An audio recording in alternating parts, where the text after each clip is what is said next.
చంద్రబాబు నాయుడు అంటే ఈ దేశంలో చాలా గొప్ప ఎస్సీ ఎస్టీల కోసమంటే 26 ఎస్సీ ఎస్టీల కోసమంటే ఈ దేశంలో అత్యున్నతమైనటువంటి సంక్షేమ పథకాలు తీసుకొచ్చినటువంటి ముఖ్యమంత్రి ఘనత చంద్రబాబు నాయుడు. ఏం తీసుకొచ్చాడా ముఖ్యమంత్రి చంద్రబాబు నాయుడు? సంక్షేమ పథకాల ఘనత. మీ సంక్షేమ పథకాల ఘనత ఒక్కసారి చిట్టా ఇప్పితే మీ బట్టలను ఇప్పి అసెంబ్లీలో నుంచోబెట్టాల్సి వస్తుంది మిమ్మల్ని. దుర్మార్గంగా మీ చంద్రబాబు నాయుడు చేసినటువంటి పనిని సిగ్గు లేకుండా అసెంబ్లీలో ఇంకా పొగుడుతున్నారా?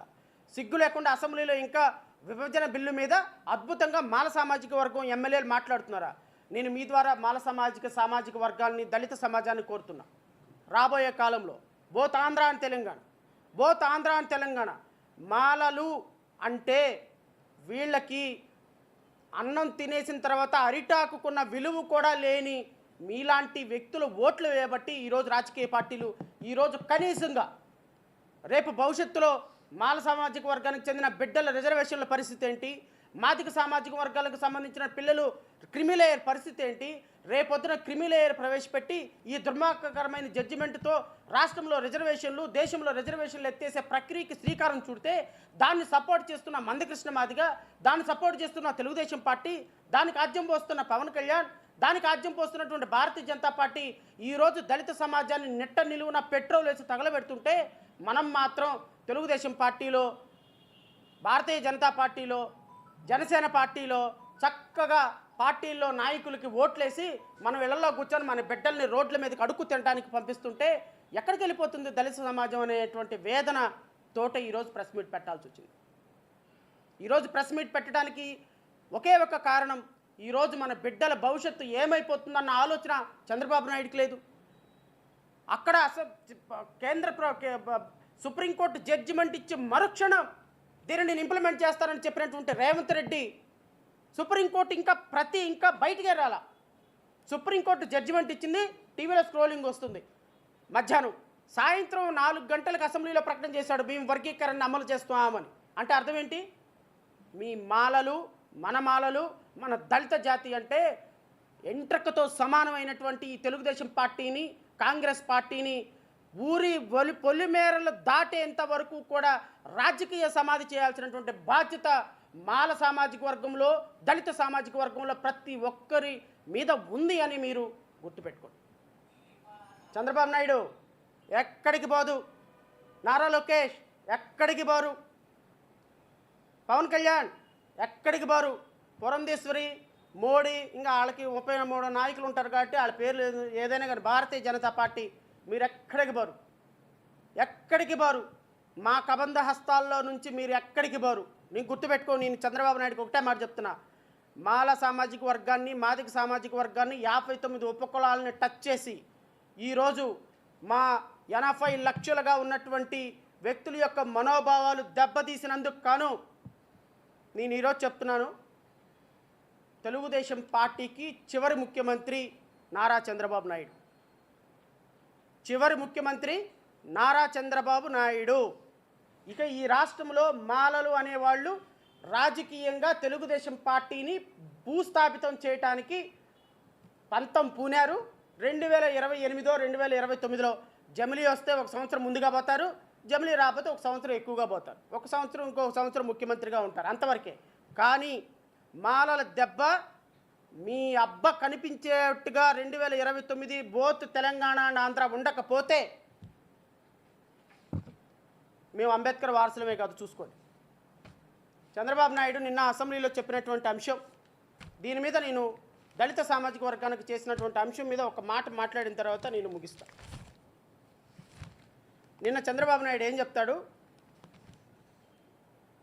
ఎస్సీ ఎస్టీ పిల్లలు చదువుకోవటానికి గురుకులాలు పెట్టాను, ఈ ఏడాది ప్రభుత్వానికి ఆర్థిక ఇబ్బందులు ఉన్నా ఎస్సీలకు 340 కోట్ల రూపాయలతో ఆర్థిక సహాయ పథకాలు అందిస్తున్నాం. 340 కోట్లతోటి ఆర్థిక సహాయ పథకాలు అందిస్తున్నారంట. నేను అడుగుతున్న చంద్రబాబు నాయుడిని, రాష్ట్ర జనాభా మొత్తం మొన్న మీరు పట్టినటువంటి 2024-25 బడ్జెట్లో 3,22,359 కోట్లు మొత్తం టోటల్ బడ్జెట్. ఈ బడ్జెట్లో ఫిజికల్ డెఫిసిట్ తీసేస్తే రమారమి 68,783 కోట్ల రూపాయలు తీసేస్తే రమారమి రాష్ట్ర ఆదాయం receipt excluding excluding borrowings, revenue deficit, the crore state gross state domestic product, ఈ ఓవరాల్గా మొత్తం చూసుకుంటే రాష్ట్ర ఆదాయం రమారమి 2,60,000 కోట్ల రూపాయలు ఆదాయంగా రాష్ట్ర ఆదాయంగా చూపించారు మొన్న బడ్జెట్లో చూపించినటువంటి ఈ ఆదాయానికి నేను మాట్లాడేదానికి ఏంటి సంబంధం అని అడిగితే దానికి నా దగ్గర ఒక లాజిక్ ఉంది. మీ అందరికీ తెలుసు 2013 సంవత్సరంలో ఈ దేశంలో ఎస్సీ ఎస్టీ సప్లాన్ నిధులు కోసం SC ST Andhra Pradesh scheduled caste sub plan and tribal sub plan planning allocation and utilisation of financial resources act 2013. ఈ 2013 యాక్ట్ ద్వారా ఆంధ్రప్రదేశ్ రాష్ట్రంలో అంటే కంబైన్డ్ స్టేట్ ఆఫ్ ఆంధ్రప్రదేశ్లో వచ్చిన ఈ చట్టం ద్వారా ఆంధ్రప్రదేశ్ రాష్ట్రంలో ఎస్సీలకి ఎస్టీలకి ప్రపోర్షనేట్గా వాళ్ళ జనాభా ప్రకారం బడ్జెట్లో ఎలాకేషన్ జరగాలి. సెక్షన్ 3 ఏం చెప్తుందో కూడా నేను ఒకసారి మీ చదివి వినిపిస్తా ఫర్ బెటర్ అండర్స్టాండింగ్. ఎందుకు అంటే ఇది చాలా రెలవెంట్ కాబట్టి ఈ సందర్భంగా నేను గుర్తు చేయాల్సి వస్తుంది. Earmarking of schedule caste sub plan tribal sub plan from plan outline the state shall in every financial year earmark in such manner as may be prescribed a portion of the total plan outlines of the state which shall be proportionate to the state scheduled caste and scheduled tribe population of the state. అంటే section 3 ప్రకారంగా scheduled tribe scheduled క్యాస్ట్లకు సంబంధించినటువంటి సప్లాన్ని section 3 ప్రకారంగా వాళ్ళు ప్రపోర్షనేట్గా వాళ్ళకి allocation చేయాలి, బడ్జెట్లో allocation చేయాలి. బడ్జెట్లో అలోకేషన్ చేయాలని సెక్షన్ 3 చెప్తున్నప్పుడు అంటే 2,50,000 కోట్ల బడ్జెట్లో ఆంధ్రప్రదేశ్ రాష్ట్రంలో ఎస్సీలకి షెడ్యూల్డ్ క్యాస్ట్కి ఎక్స్క్లూజివ్గా కేటాయించాల్సినటువంటి బడ్జెట్ రమారమి 20,000 కోట్ల రూపాయలు ఒక సంవత్సరానికి 20,000 కోట్ల రూపాయలు కేటాయించాల్సిన పరిస్థితుల్లో 2023 సంవత్సరం అంటే ఈ బడ్జెట్ ఎప్పుడైతే ఈ 2013 చట్టం కేవలం 10 సంవత్సరాలు మాత్రమే అమల్లో ఉంది. గత ప్రభుత్వం అంటే జగన్మోహన్ రెడ్డి గారి ప్రభుత్వం ఈ సప్లాన్ని Andhra Pradesh ordinance act number 1 of 2023 ప్రకారంగా మరొక 10 సంవత్సరాలు ఎక్స్టెండ్ చేశారు. అంటే 2023లో ఎక్స్పైర్ అయిపోయినటువంటి చట్టం గత ప్రభుత్వంలో జగన్మోహన్ రెడ్డి మళ్ళీ దీన్ని 10 సంవత్సరాలు ఎక్స్పాండ్ చేసి 2023 నుంచి 2033 వరకు సప్లాన్ చట్టాన్ని అమలుపరిచారు.